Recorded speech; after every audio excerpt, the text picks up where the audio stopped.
Academy. Today we want to look at continuity of a function. If you have not yet subscribed to the channel, kindly subscribe and remember also to share with your friends. So we are looking at the continuity of a function, and a function of that form is said to be continuous at a given point x equal to a, where a is in S. Remember, S is the domain of this function. If the limit of that function exists finitely. And secondly, that the limit of fx is same as fa, so the function at that point. If you find those two conditions are being fulfilled, then you say that that function is continuous. So you just need to test those two things: that the existence of the function of the limit finitely, and secondly that the limit of x as x tends to a of the function is same as the function at point a. So if you have this kind of equation here, function there, then you can see that the limit in either side. Remember, when we want to look at limits of a given function, we look at two signs. We look at right hand limit and the negative sign. If the two are equal, then we just find that that's the function, that's the limit of that particular function. So from right, we get the limit for that, and from left side we have that one, and you see immediately this gives us 2, which again is same as our a. fa is 1, is also same. So you can see now we are already sure that this function here is continuous. It's a continuous function at point x equal to 1. So if you can sketch this, you'll find that in a plane, you find that it cuts like this. It goes like this. It passes through a point 3, 4, if you can substitute. And here is a point negative 1, 0. And here is at point 1, 0, 1, 0, 1, 0, 1, and so on. So it's actually this function here. So it's continuous at a very given point of this. So that is continuity of a function. That's continuity of a function. Let's look at another form of continuity. We call it a pointwise continuity. Pointwise continuity. So for a given function, which is as arranged in the set, is said to be continuous at a point A of the domain, that is S, if every positive epsilon there exists a given delta, positive delta, such that this is less than this whenever x minus a is less than epsilon. So this is basically a continuation definition of a limit of a point, limit of a function. So if it happens these two conditions, like this one is true, and this, whenever that is true, then you say that this function is continuous at point A. You have to note that a function is said to be continuous on its domain x if it's continuous at any point in x, of S, at any point of S. So if every point of S it is continuous, then you say that across that domain of x, then it is continuous. If the delta depends on both epsilon and point of x, we'll say then that particular continuity is pointwise. So for pointwise, you have to look at the delta. If delta depends on the epsilon and also the point, then you know that it's pointwise because it only depends on that particular point. It only depends on that point.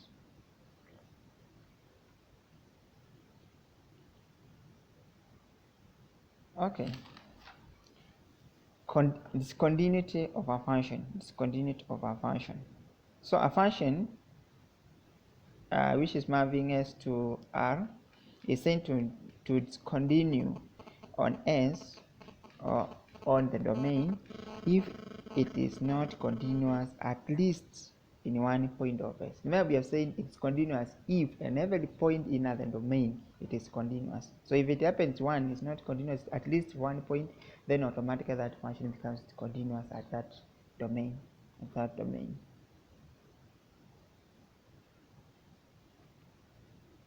So that's very important to note.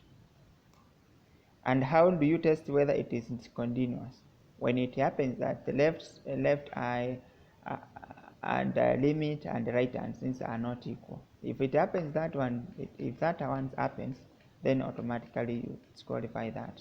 For example, if you have a function f(x) divides to 2x squared minus 3x plus 1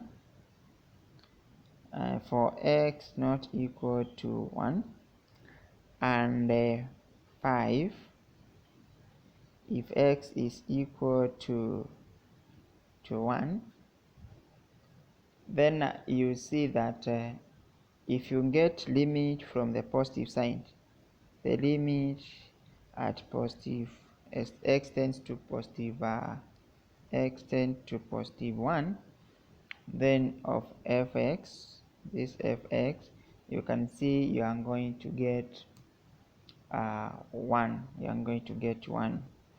But if you get the function, the limit of fx, the limit, I think this is for both even negative right sign. But if the limit for fx as x tends to 1, okay, you'll find that this is giving us 5. So do you see these two are not same unless they are not continuous? Because from what we have just said is that if a function is continuous, these have to happen. That the function of fx should be equal to the function or at that point A. And in our case, our point A is actually 1. And you can see it giving us 5, whereas the other part is giving us 1. And therefore, by that fact, it means it's the fx, this particular function is continuous at point x equal to 1.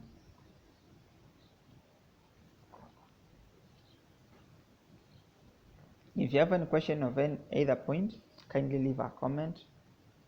And remember also to hit the subscription box button.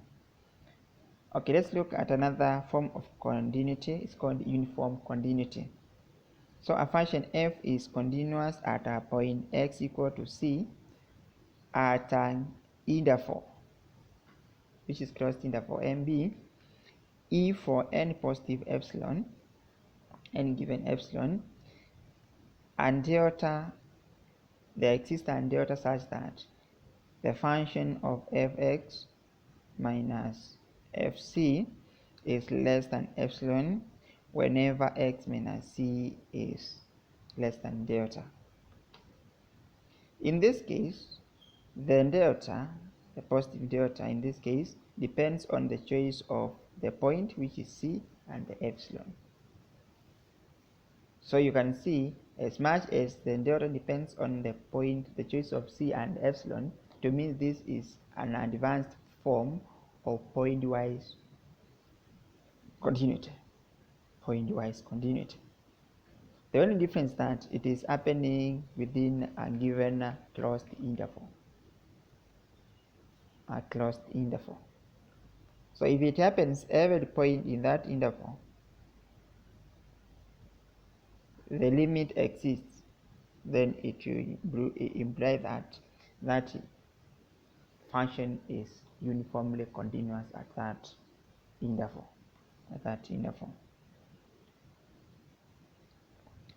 Let's look at a given definition. A function f defined on the interval I is said to be uniformly continuous in that interval if for a positive epsilon there exists a delta which depends on the epsilon, which is positive, independent on the choice of n point, such that fx2 minus x1 is less than epsilon, and whenever x1 minus x2 is less than delta. So this is basically the summary of what you have just said. So why are we saying it should be independent on the choice of any point? Because we are getting different points in a given closed interval. So because if it is dependent, then it becomes pointwise. What we're saying, I'm just saying that uniform continuity is actually an improved form of pointwise.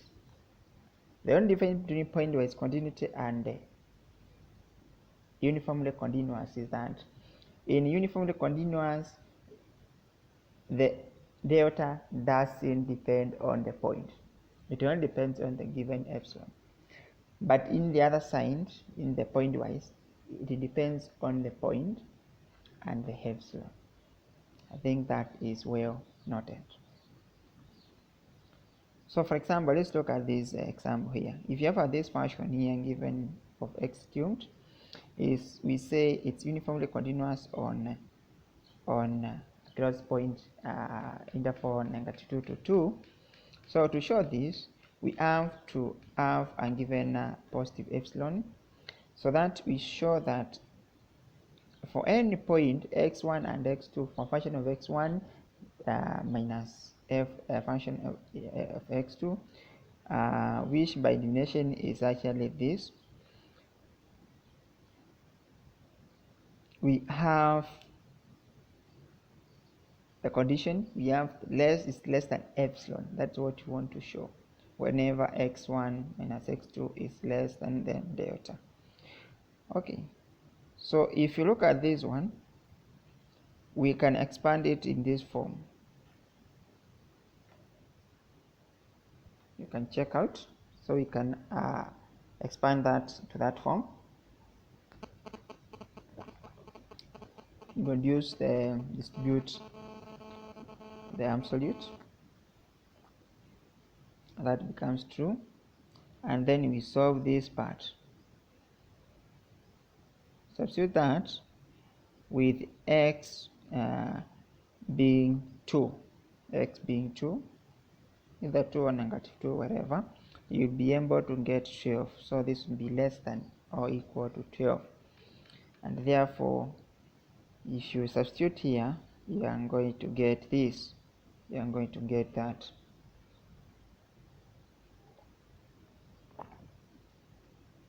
So if we let our x1 minus x2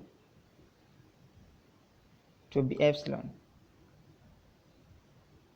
you can see we'll have that thing coming out, and which we can refer to be a delta. Then that implies that wherever we have this, it is less than delta. That's first condition of uniform continuity being satisfied. So that this is less or equal to this, which is less than this, which is same as epsilon,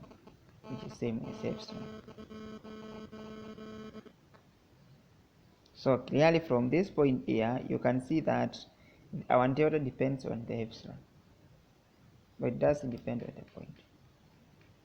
Okay, so that given any positive epsilon, there exists a positive delta which depends on epsilon, which is actually this, it depends on epsilon, such that this one is true.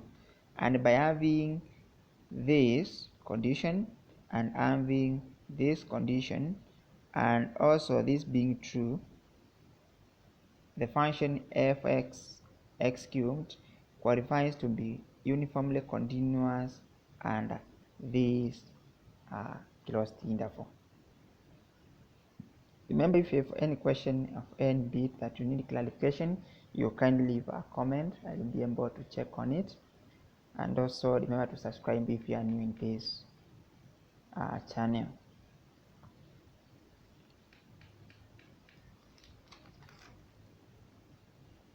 Okay, let's look at another point, and in this case we are going to do negation of the uniform continuity. Negation of the uniform continuity.